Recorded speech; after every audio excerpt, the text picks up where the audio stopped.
واللہ ما طلعت شمس ولا غربت الا وان. حقیقت یہ ہے توبہ دین اسلام کی امتیازی خصوصیت ہے اور اس کا حسن ہے. اگر ہم دوسرے مذاہب کو دیکھیں تو وہاں پہ ایسے توبہ کا تصور نہیں ہے.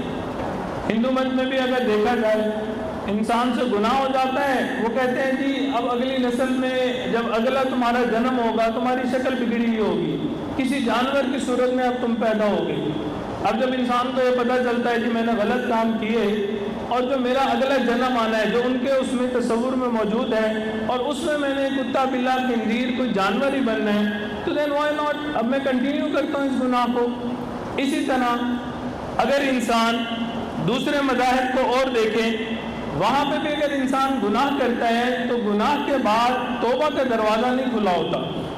اب اس کا نتیجہ یہ نکلتا ہے کہ ایک گناہ ہو گیا، اب جب اس کو بتایا جاتا ہے کہ گناہ کی معافی نہیں ہے، سزا تو مست ملے گی، اب وہ انسان کہتا ہے جب سزا ملنی ہے تو پھر میں زندگی اسی طرح گزارتا ہوں. وہ کنٹینیوٹی ہو جاتی ہے، ایک کے بعد دوسرا، دوسرے کے بعد تیسرا، اور وہ زندگی کا حصہ ہی بن جایا کرتا ہے.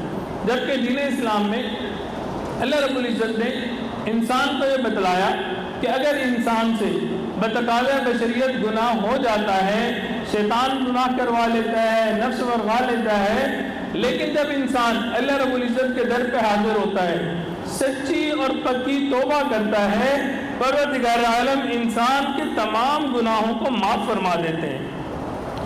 بلکہ یہی انسان کے لیے توبہ قرب خدا بندی کا ذریعہ بن جاتی ہے.